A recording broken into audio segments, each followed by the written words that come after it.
الحمد لله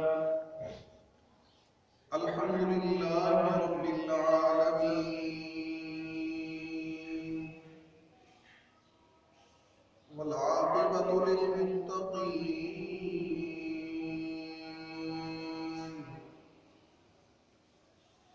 والصلاة والسلام على سيد الأنبياء والمرسلين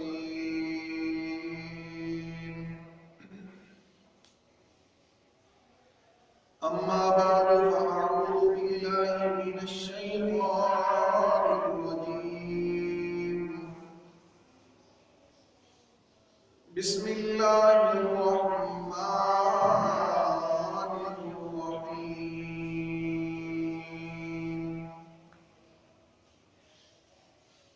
وقضى ربك ألا تعبدوا إلا إياه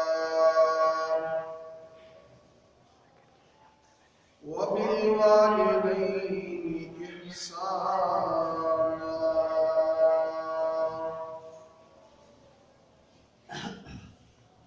صدق الله مولانا العظيم وصدق رسوله النبي الكريم الأمين ونحن على ذلك لمن الشاهدين والشاكرين والحمد لله رب العالمين.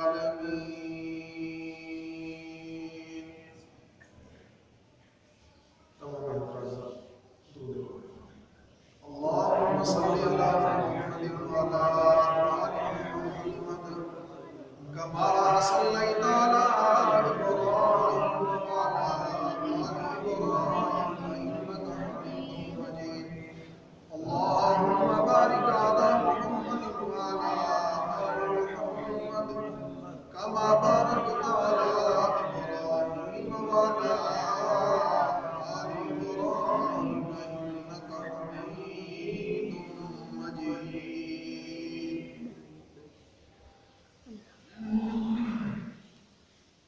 ذی قدر گرامی مسلمان دوستوں، بزرگوں، نوجوان ساتھیوں، اہل سنت والجماعت کے ساتھ پیار کرنے والے غیر مسلمان بھائیوں،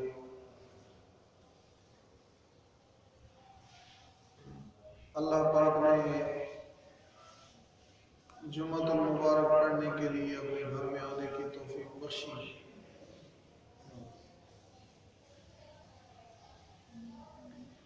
ایک روایت میں آتا ہے کہ جس بندے کے چہرے پہ اللہ جل شانہ 10 مرتبہ اپنی رحمت والی نگاہ ڈالتے ہیں، اس بندے کو مسجد میں آنے کی توفیق مل جاتی ہے.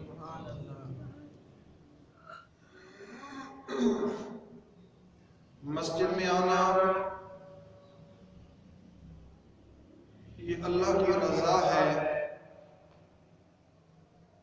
مسجد سے لا تعلقی اللہ سے ناراضگی کا سبب ہے.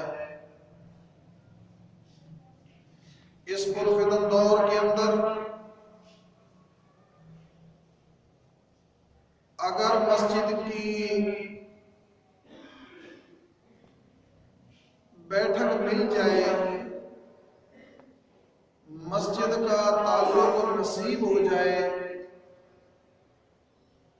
مسجد میں بیٹھنا مل جائے تو اللہ کا شکریہ ادا کرے. اس پرفتن دور میں ایمان کو بچانا بہت مشکل ہو گیا ہے. جب تک دین سلیم کے ساتھ نہیں لگیں گے اس وقت تک ایمان کا بچانا مشکل ہے. سب سے بڑی نعمت جو ہے وہ ایمان والی نعمت ہے اور دولت ہے. اگر یہ دولت اور نعمت ہم بچا کے اس کو قبر میں لے کے جائیں تو اللہ قبر بھی آباد فرما دیں گے، اللہ حشر بھی آباد فرما دیں گے. اس چیز کی فکر کرنی ہے، اس وقت کو دیکھنا ہے کہ جس وقت میں جس بندے کے پاس سے ایک رائی کے دانے کے برابر بھی ایمان نکل آیا تو وہ جنت میں جائے گا۔ اس وقت کے لیے اپنی ایمان کو بچانا ہے، محفوظ کرنا ہے۔ ایمان کو بچانے کی جو جگہ ہے وہ اللہ کے گھر مساجد ہیں۔ اللہ ان مساجد کے ساتھ ہمارا تعلق مضبوط کر دے۔ آج کس نوجوان کو، بوڑھے کو اللہ مسجد کی محبت نصیب فرما دے۔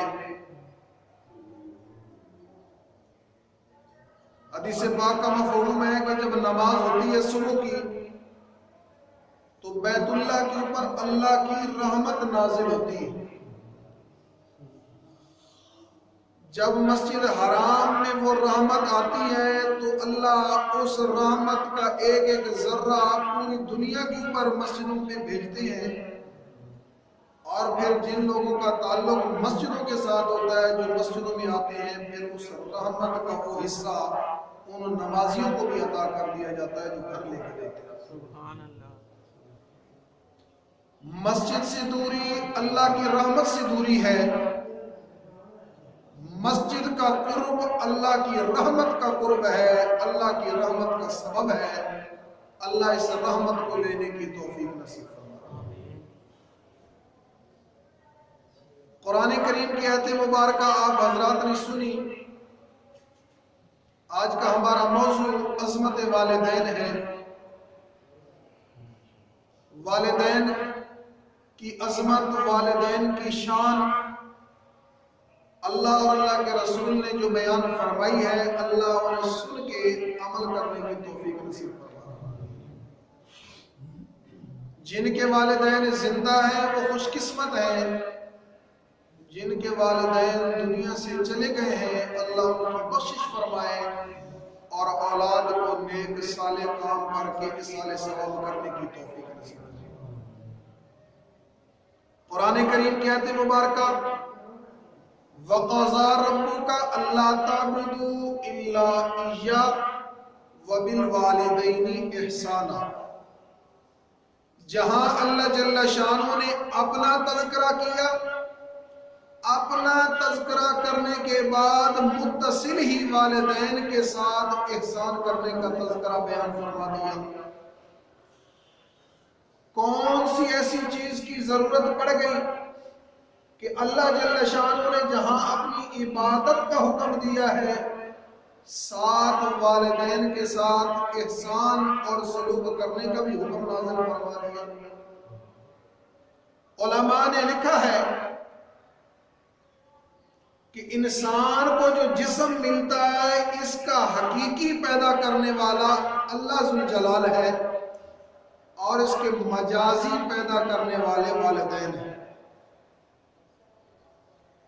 حقیقت اس جسم کی رب ذوالجلال کی ذات ہے، اور اس جسم کے مجازی مالک ہمارے والدین ہیں۔ جہاں ذکر فرمایا وَقَضَىٰ رَبُّكَ أَلَّا تَعْبُدُوا إِلَّا إِيَّاهُ، تیرے رب نے فیصلہ کر دیا ہے کہ عبادت کرنی ہے صرف رب ذوالجلال کی، سجدہ کرنا ہے رب ذوالجلال کو، عبادت کرنی ہے اس کی، سجدہ کرنا ہے اس کو۔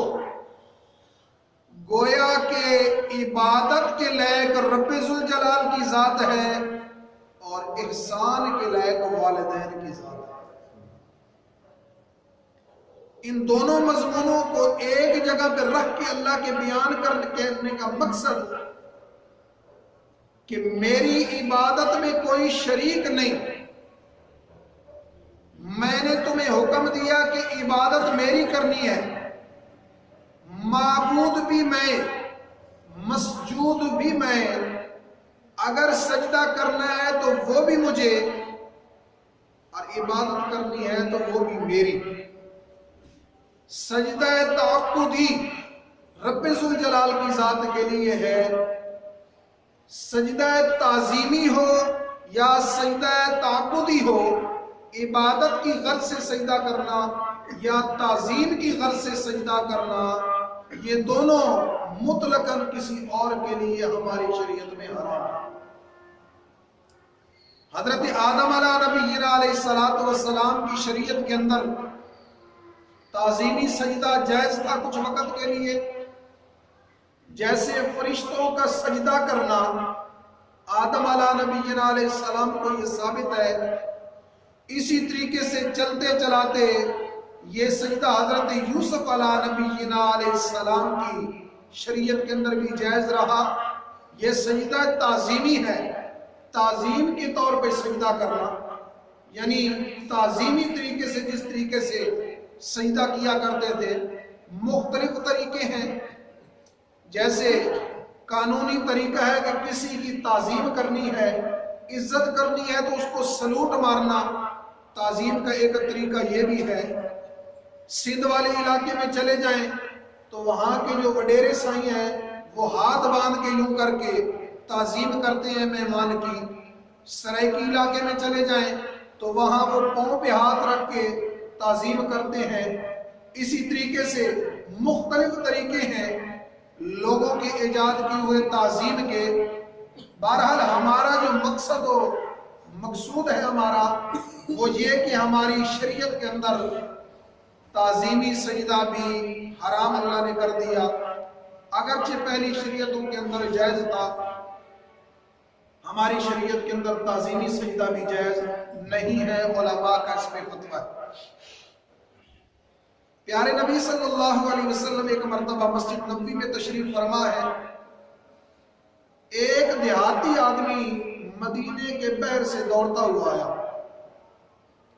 فرمایا یا رسول اللہ صلی اللہ علیہ وسلم فدا کو امی بابی، میرے ماں باپ قربان ہو جائے، میرا جسم بھی آپ پہ اور میرا روح قربان ہو جائے، میرا اونٹ ہے اور اونٹ دیوانہ ہو گیا ہے، سمجھ نہیں آتی، وہ نقصان بڑا کر رہا ہے، آپ کو علاج بتلا دیں۔ آپ اللہ پاک لے جائے، جو گئے ہیں اللہ انہیں بار بار لے جائے، جو نہیں گئے اللہ غیب سے سبب بنائے اور اڑ کے مدینے چلے جائیں۔ بڑا خوبصورت نظام ہے مدینے کا۔ آج بھی وہ لوگ جن کے باغات ہیں ان کے ارد گرد چار دیواری ہوتی ہے، اور یہ شروع اسلام میں جیسے لوگ تھے اس وقت بھی ان کے باغات کے ارد گرد چار دیواری ہوا کرتی تھی۔ باغ حبیب میں جائیں، مدینے میں ایک باغ ہے، محلہ حبیب ہے، اس کے نام سے باغ بھی موسوم ہے، تو وہاں آج بھی ایسی ہے، کھجوروں کے باغات ہیں اور ان کے ارد گرد چار دیواری ہوتی ہے۔ تو وہ آدمی دوڑتا ہوا ہے، یا رسول اللہ صلی اللہ علیہ وسلم میرا اونٹ فلاں چار دیواری کے اندر ہے، فلاں باغ کے اندر ہے، وہ بدک گیا ہے، لگتا ایسے ہے کہ جیسے دیوانہ ہو گیا ہو۔ آپ صلی اللہ علیہ وسلم نے فرمایا بجائے کہ میں تجھے علاج بتلاؤں میں خود آپ کے ساتھ آتا ہوں، چلے۔ آپ صلی اللہ علیہ وسلم اس دیہاتی کے ساتھ اس جگہ پہ پہنچے جہاں اس چار دیواری کے اندر اونٹ بند تھا۔ آپ صلی اللہ علیہ وسلم ایک سائڈ سے داخل ہوئے، اونٹ پرلے کنارے پہ تھا حویلی کے، وہاں سے اونٹ دوڑتا ہوا آیا۔ صحابہ کرام فرماتے ہیں ہمیں خطرہ ہوا کہ اونٹ دیوانہ ہے، جس طریقے سے یہ بھاگتا ہوا آ رہا ہے کہیں آپ صلی اللہ علیہ وسلم کو نقصان نہ پہنچائے، کہ ہم سارے ڈر گئے۔ اللہ کے نبی صلی اللہ علیہ وسلم کے قریب جب اونٹ آیا تو اس نے اپنا سر حضور کے قدموں میں رکھا۔ جب حضور کے قدموں کے اندر سر رکھا، تھوڑی دیر بعد اٹھایا تو حضور نے اس اونٹ کے مالک کو بلایا کہ یہ تیری شکایت کر رہا ہے کہ کام مجھ سے زیادہ لیتا ہے، چارہ دانہ مجھے کم ڈالتا ہے۔ صحابہ کرام یہ منظر دیکھ رہے تھے، اور صحابہ ان کو کہتے ہیں جو تن من دھن سے حضور پہ قربان ہو، جن کو حضور کی ہر ادا پسند ہو اور حضور کو کانٹا چبھنا بھی برداشت نہ کرے، اسے صحابی کہتے ہیں۔ صحابہ ہمدن حضور کے ساتھ محبت کرتے تھے، حضور کے ساتھ رہتے تھے، حضور کے چہرے کی زیارت کرتے تھے۔ فرمایا یا رسول اللہ صلی اللہ علیہ وسلم بے معاف اجازت ہو تو ہم سوال کر سکتے ہیں؟ حضور نے فرمایا میرے یاروں کی اجازت ہے، سوال کرو۔ صحابہ نے فرمایا یا رسول اللہ صلی اللہ علیہ وسلم نحن نسجد، ہمارا دل کرتا ہے کہ جیسے اونٹ نے آپ کو سجدہ کیا ہم بھی آپ کو ایسے سجدہ کریں۔ ہمارا دل کر رہا ہے کہ ہم آپ کو سجدہ کریں، جیسے حضرت یوسف علیہ نبی علیہ السلام نے فرمایا یا ابدینی، اے میرے باپ میں خواب کے اندر دیکھ رہا ہوں 11 ستارے ہیں جو مجھے سجدہ کر رہے ہیں اور چاند بھی سجدہ کر رہا ہے۔ یوسف علیہ نبی علیہ السلام کے دور کے اندر یہ سجدہ جائز تھا۔ صحابہ نے یہ فرمایا کہ یوسف کے بھائیوں نے بھی تو سجدہ کیا تھا یوسف کو، یا رسول اللہ دل ہمارا بھی کرتا ہے جیسے اونٹ نے آپ کو سجدہ کیا ہے، جانور ہو کے آپ کی تعظیم کر رہا ہے، سجدہ کر رہا ہے، تو ہم تو اشرف المخلوقات ہیں، آپ کی امتی ہیں، ہمارا دل بھی کر رہا ہے کہ ہم بھی آپ کو سجدہ کریں۔ یہ وہ حضرات جس چیز کو توڑ مروڑ کے پیش کرتے ہیں، شریعت کا پتہ نہیں ہوتا لیکن شریعت کے معاملات میں دخل اندازی کرنی بغیر علم کے اللہ جل شانہ نے منع فرمایا ہے۔ ایمان کا خطرہ ہوتا ہے، ایمان سلب ہونے کا۔ دلیل دینا اس طریقے سے کہ جس سر سجدے کے اندر رکھ لیا جائے اور سبحان ربی الاعلیٰ نہ پڑھا جائے تو سجدہ نہیں ہوتا، یہ بات تیری ہے۔ اور ایک بات میرے پیارے محبوب جناب محمد الرسول اللہ صلی اللہ علیہ وسلم کی ہے، یہ سجدہ تعظیمی کر رہے ہیں، سجدہ تعظیمی حضور نے فرمایا کہ میری شریعت کے اندر حرام ہے۔ آگے دلیل بنا لینا اپنے دماغ سے، اپنے دماغ سے بات کو گھڑ لینا، یہ کامیابی کی سیڑھی نہیں ہے، یہ بربادی کا سبب ہے۔ چاہے سجدہ آپ کریں قبر کو، سجدہ آپ کریں سورج کو، سجدہ آپ کریں سانپ کو، سجدہ آپ کریں چاند کو، جیسے قرآن میں ان چیزوں کا ذکر ہے، آپ نے مطلقاً اپنی پیشانی کو زمین پہ رکھ دیا، آپ کو چیز پڑھ رہے یا نہیں پڑھ رہے، سجدہ ہو گیا ہے، اور یہ تعظیمی سجدہ سمجھیں یا تعبدی سجدہ سمجھیں یا تعیدی سجدہ سمجھیں، شریعت کے اندر نہ تعظیمی سجدہ اللہ کے علاوہ کسی کو جائز ہے اور نہ ہی تعبدی عبادت کا سجدہ کسی کو جائز ہے۔ صحابہ نے یہی تو عرض کیا یا رسول اللہ ہمارا دل کرتا ہے ہم آپ کو سجدہ کریں، ایک جانور اونٹ ہو کے آپ کو سجدہ کرتا ہے، ہمیں کیا ہو گیا کہ ہم آپ کو سجدہ نہ کریں؟ تو حضور نے صحابہ کے چہرے کی طرف دیکھا اور حضور نے فرمایا اگر میری شریعت کے اندر سجدہ کرنا جائز ہوتا تو میں عورت کو کہتا کہ وہ اپنے مرد کو سجدہ کرے، لہذا میری شریعت میں سجدہ حرام ہے، اس لیے تمہیں اجازت نہیں ہے۔ عبادت کا سجدہ بھی اسی کے لیے جب یہ پیشانی اور ناک زمین پہ لگ جاتا ہے، بقایا تعویلوں کی ضرورت نہیں رہتی، پھر سجدہ ہو جاتا ہے۔ پھر ہیلے حجتیں بنانا، پھر اپنے دماغ کی اٹکلیں پیش کرنا شریعت کے اندر، کبھی شریعت اس کو تسلیم نہیں کرتی۔ جس بندے نے بھی ناک اور ماتھا لگا لیے زمین پہ، اس کا سجدہ ہو گیا ہے اور وہ بندہ مشرک ہے۔ باقی دماغ کی بات ہے، دماغ کو جدھر لے جائے، جی ہمارا دل صاف ہے، ہمارا دماغ صاف ہے، اس میں حرج تو کوئی نہیں، حرج تو اس میں بھی کوئی نہیں ہے۔ میرے اور آپ کے دماغ کے مطابق وضو نہ کرے نماز پڑھ لے، کیا حرج ہے؟ سردی ہے، دل ٹھیک ہے، دماغ ٹھیک ہے، اللہ قبول فرمائے گا۔ یہاں سمجھ آتی ہے کہ بھائی وضو کے بغیر نماز نہیں ہوتی، شریعت قبول نہیں کرتی۔ دماغ جتنا صاف ہو، دل جتنا صاف ہو، دل اور دماغ صاف ہونے سے شریعت تبدیل نہیں ہو سکتی، شریعت کو قربان نہیں کیا جا سکتا۔ ورنہ لوگوں نے کہا تھا امام ابو حنیفہ رحمہ اللہ کو کہ جی آپ نے عجیب مسائل نکالے ہیں، شریعت نے جو مسائل نکالے ہیں وہ شریعت کے مسائل ہیں، میرا دماغ شریعت کے مسائل کو قربان نہیں کر سکتا، شریعت ہمیں قربان کر سکتی ہے۔ ہم شریعت کے نیچے ہیں نہ کہ اوپر ہے، ہمارا دماغ شریعت سے نیچے ہے نہ کہ اوپر ہے، ہمارا یہ وجود شریعت کا پابند ہے نہ کہ شریعت ہماری پابند ہے۔ قطعاً اس چیز کی شریعت اجازت نہیں دیتی اٹکلے کرنے کی۔ امام اعظم ابو حنیفہ رحمہ اللہ علیہ فرمانے لگے کہ میرا دل کرتا ہے، قرآن نے مسئلہ بیان کیا کہ باپ کی وراثت کے اندر 2 حصے بیٹے کے ہیں اور 1 حصہ بیٹی کا ہے۔ قرآن نے بیان کیا یوصیکم اللہ فی اولادکم للذکر مثل حظ الانثیین، 2 حصے بیٹے کے 1 حصہ بیٹی کا۔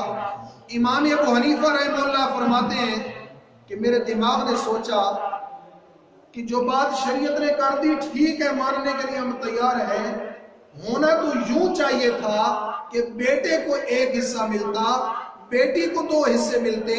بیٹا محنت مزدوری کر سکتا ہے، بیٹی گھر میں رہنے والی ہے، ناتواں ہے، کمزور ہے، اللہ بیٹی کو 2 حصے دے دیتا، بیٹے کو 1 حصہ دے دیتا تو کیا ہوتا؟ کہا میرے دماغ نے یہ بات کہی، لیکن فیصلہ قرآن کا ہے، فیصلہ شریعت کا ہے، فیصلہ دین کا ہے، اسلام کا ہے، رب ذوالجلال نے قانون بنا دیا، میرا دماغ جو کہتا رہے۔ بعض باتیں ایسی ہیں کہ میرا دماغ اسے قبول نہیں کرتا، آپ کا دماغ اسے قبول نہیں کرتا، لیکن شریعت نے وہ فیصلہ مقرر کر دیا ہے تو اور کچھ نہیں ہو سکتا۔ اپنے دماغ کو سمجھانا ہے کہ جیسے شریعت نے کیا اس کے پیچھے چل کے تابعداری کر۔ دماغ تو بہت کچھ کہتا ہے، دماغ کی بات ماننے کے لیے کام خراب ہوتا ہے۔ وَقَضَىٰ رَبُّكَ أَلَّا تَعْبُدُوا إِلَّا إِيَّاهُ، عبادت میری کرنی ہے۔ عبادت کے لے کر رب ذوالجلال نے فرمایا میں ہوں، تمہارا مسجود میں ہوں، تمہارا معبود میں ہوں۔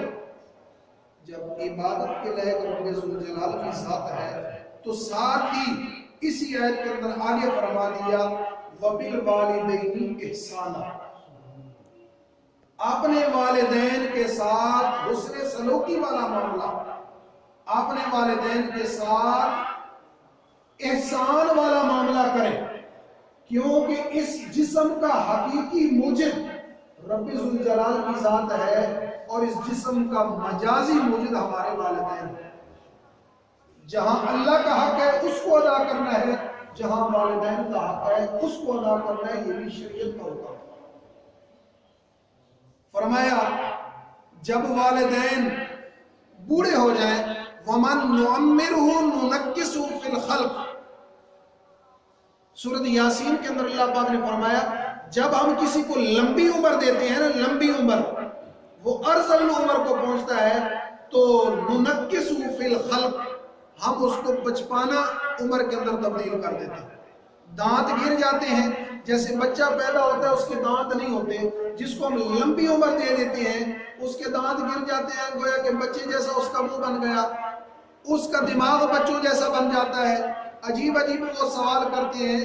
جب ارذل العمر کو والدین پہنچتے ہیں تو فرمایا پھر تمہیں حکم ہے کہ جیسے تمہارے کپڑے کے اوپر اگر کوئی تنکا یا کوئی ریت کا دانہ ہے اور تم اس کو پھونک سے اڑاتے ہو، جو پھونک کی آواز نکلتی ہے نا، اس جیسی آواز والدین کی شان میں نکالنا شریعت کہتی ہے میں اس کو بھی برداشت نہیں کرتا۔ یہ تو اور معاملات ہیں کہ والدین کو برا بھلا کہنا، اولاد والدین کے ساتھ سختی والا معاملہ کر رہی ہے، یہ اور بات ہے۔ جب شریعت کی طرف آئیں گے، اس قرآن کی طرف آئیں گے تو پھر بتلایا جائے گا اگر تمہارے کپڑے پہ کوئی چیز پڑی ہے اس کو اڑانے کے لیے تم پھونک مارتے ہو، اس کے اندر سے جو آواز پھونک کی ہوتی ہے والدین کی نافرمانی میں، والدین کی شان کی کمی میں، اگر تم نے وہ پھونک بھی مارا تو شریعت اس سے بھی برداشت نہیں کرتی۔ اس کو کہتے ہیں اف اف ولا تنہرہما وقل لہما قولا کریما، تمہیں اتنی بھی جرت نہیں، تمہیں اتنی بھی اجازت نہیں کہ اپنے والدین کے سامنے اف کہو۔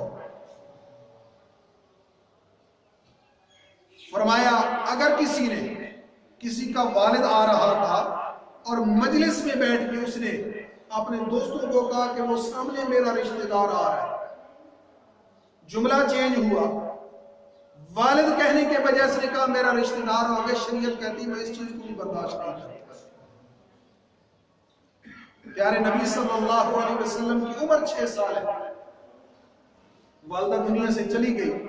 والد تو پیدا ہونے سے پہلے دنیا سے پردہ فرما گئے تھے.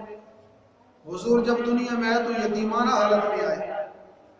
جب 6 سال کی عمر ہے تو حضور ہیں اور ان کی والدہ حضرت آمنہ رضی اللہ عنہ 25 سال عمر ہے. حضور کی 6 سال عمر ہے. اور ساتھ جو خادمہ تھی اس کا نام ام ایمن ہے.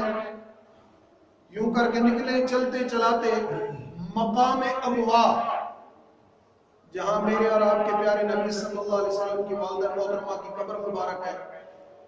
فرمایا کالے پتھر، چاروں طرف پہاڑیاں اور جنگل بیابان کانٹے دار جھاڑیاں.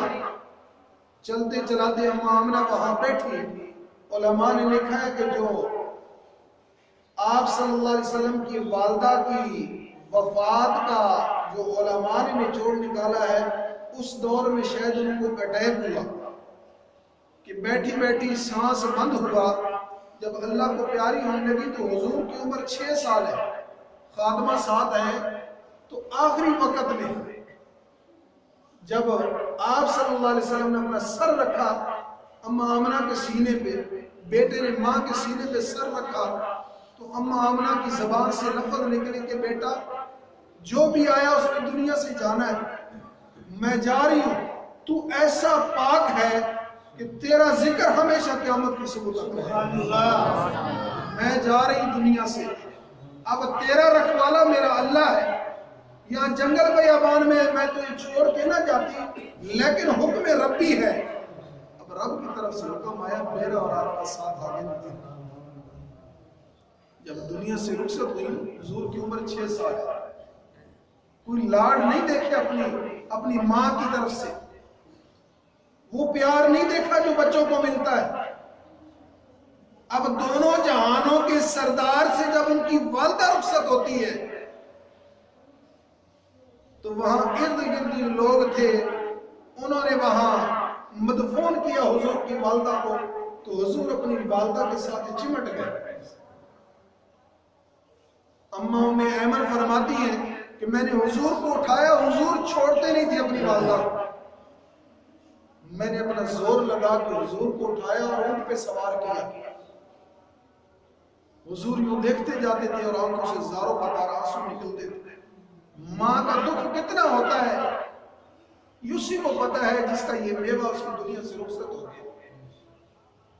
آج ہمیں قدر نہیں والدین کی، خاص کر نوجوان طبقہ جو والدین کو بالکل عزت نہیں دیتا. اور پھر یہ جو دنیاوی تعلیم ہے اس کو حاصل کرنے کے بعد تو اللہ معاف فرمائے نہ بچی نہ بچہ والدین کی عزت کرے. یہ تو شکر ہے کہ دینی تعلیم چل رہی ہے جس نے والدین کا ادب و احترام بتلایا ہے، ورنہ وہ حالت کوئی نہیں رہی والدین کی. اولاد والدین کو پاگل سمجھتی ہے کہ جو بات ہم سوچتے ہیں تمہیں پتہ نہیں. اور پھر وہ وقت آیا کہ جب پیارے نبی صلی اللہ علیہ وسلم کی عمر 63 سال ہے اور پھر اسی سائڈ پہ گئے اماں آمنہ کو 57 سال ہو گئے ہوئے. وہاں پھر حضور زاروں قطار ہوئے. 57 سال میں بھی اپنی والدہ کو نہیں بھولے. آج تو 10 دن گزرتے ہیں تو اس کے بعد بس 7واں کیا 10واں کیا پھر 40ویں کی اور 40ویں بھی کہتے ہیں جی بس پھر آگے سلانے پہ والدین کو یاد کرنا.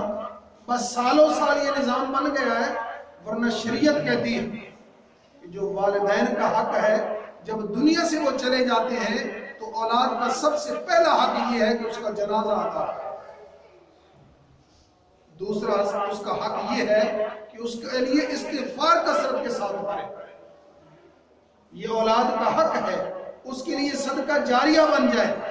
ایسا صدقہ جاریہ بنے جیسے ڈوبتے ہوئے کو سہارا چاہیے جب میت قبر کے اندر چلا جاتا پھر میری اور آپ کی دعاؤں کا وہ انتظار کرتا. ایک بزرگ گزرے ہیں محمد بن ہارون بلخی رحمہ اللہ علیہ، بعد میں بہت بڑے اللہ کے ولی بنے. حضرت مالک بن دینار رحمہ اللہ علیہ یہ بہت بڑے اللہ کے ولی گزرے ہیں. یہ فرماتے ہیں کہ میں نے حج کے لیے میں گیا اور حج کر رہے تھے، لاکھوں لوگ اس سال حج پہ آئے. تو لوگوں نے طواف کیا، طواف کرنے کے بعد میں لیٹا اور لیٹنے کے بعد پیارے نبی صلی اللہ علیہ وسلم کی زیارت کی. تو میں نے فرمایا یا رسول اللہ صلی اللہ علیہ وسلم کتنے لوگ آئے ہیں؟ تو سارے لوگوں کا حج قبول ہو گیا. تو غیب سے آواز آئی کہ سب کا قبول ہو گیا، ایک بندہ ہے جس کا حج قبول نہیں ہوا. ابھی پیارے نبی صلی اللہ علیہ وسلم نے جواب ارشاد نہیں فرمایا تھا، غیب سے آواز آئی. یہ بیت اللہ کے قریب کا واقعہ ہے. اب اس بندے کا نام بھی لے لیا کہ فلاں بندے کی حج کو اللہ نے قبول نہیں کیا. نام کیا ہے؟ محمد بن ابراہیم بلخی. یہ بلخ ایک شہر ہے، علاقہ ہے، تو وہاں کا وہ بندہ تھا. مالک بن دینار فرماتے ہیں کہ میں اٹھا اور یہ سوچ لے کے نکلا کہ میں دیکھوں کہ بلخ والے لوگ کدھر بیٹھے ہیں. تو لوگوں نے بتلایا کہ وہ جو سامنے جھوپڑیاں ہیں نا وہ بلخ والے لوگوں کی ہیں. جیسے آج بھی جائیں اللہ مکہ مدینہ لے جائے تو اپنی اپنی نشانیاں ہوتی ہیں، یہ پاکستانی ہے، یہ انڈین لوگ ہیں، یہ مصری ہیں. وہاں شکلوں سے بھی پتہ چلتا ہے اور اپنی اپنی مخصوص نشانیاں بھی لگائی ہوتی ہیں کیونکہ رش زیادہ ہوتا ہے. تو بتلایا گیا کہ وہ جو جھوپڑیاں لگی ہیں، ٹینٹ وغیرہ لگے ہیں، خیمے، وہ بلخی لوگ ہیں. تو مالک بن دینار رحمۃ اللہ علیہ فرماتے ہیں کہ میں ان جھوپڑیوں کی طرف چلا گیا تو میں نے ان سے پوچھا کہ محمد بن ہارون بلخی رحمہ اللہ علیہ تمہارے اندر کوئی ہے، وہ کدھر ملیں گے؟ انہوں نے کہا جی پہلے تو یہیں رہتے تھے، اب چند دن ہو گئے ہیں انہوں نے وہ دونوں پہاڑوں کے درمیان اپنا خیمہ لگایا ہوا. کہتے ہیں کہ میں ادھر چلا گیا. جب وہاں میں گیا نا تو وہ نماز پڑھ رہے تھے مصلی پہ، سارا دن طواف کرتے تھے، رات کو نفلیں تہجد پڑھتے تھے. تو میں ان کے قریب گیا تو جب انہوں نے سلام بھیجا نا تو میں نے کہا جی محمد بن ابراہیم بلخی آپ کا نام ہے؟ تو آگے وہ فرمانے لگے کہ مالک بن دینار آپ کا نام ہے. تو کہتے ہیں میں بڑا حیران ہوا کہ اس کو کس نے بتلایا میرا نام؟ کہا جی میں آپ کو ملنے کے لیے آیا ہوں. کہا جی کیا سوال ہے؟ کہا سوال یہ ہے کہ یہ آواز آئی ہے کہ آپ کا حج قبول نہیں ہوا. تو کہتے ہیں یہ میرا سوال کرنے سے پہلے انہوں نے مجھے جواب دے دیا تھا کہ یہی کہنا ہوگا نا کہ تیرا حج قبول نہیں ہوا. کہتے ہیں یہ لفظ کیا اور ساتھ آنکھوں سے پانی بھی آ گیا، آنسو بھی بہنا شروع ہو. یوں مخاطب ہوئے دونوں اللہ کے ولی، آپس میں مخاطب ہوئے ان پہاڑوں کے اندر، ایک دوسرے سے سوال و جواب ہوا. تو مالک بن دینار رحمہ اللہ نے فرمایا وجہ کیا ہے آپ کے حج قبول نہ ہونے کی؟ کہتے ہیں آپ جو آج سن رہے ہیں یہ 25واں سال ہے، 24 سال پہلے میں حج پایا اور مجھے یہی جواب ملتا رہا ہے کہ آپ کا حج قبول نہیں. مجھ سے ایک غلطی ہوئی تھی، میں بہت بڑا امیر ترین آدمی تھا.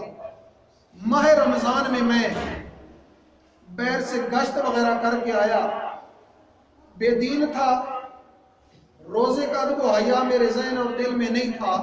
میں روزے کی بے ادبی کرتا تھا. تو آتے ہی دوپہر کے ٹائم میں نے اپنی ماں کو کہا کہ مجھے کھانا دو. تو میری ماں نے آگے سے مجھے کہا کہ خود روزہ نہیں رکھتا، روزے داروں کا تو حیا کر، اس مہینے کا تو ادب کر. کہا جب میری ماں نے مجھے یہ سمجھایا تو بس وقت میری بربادی کا تھا، میں نے زور سے چماٹا اپنی ماں کے منہ پہ مارا.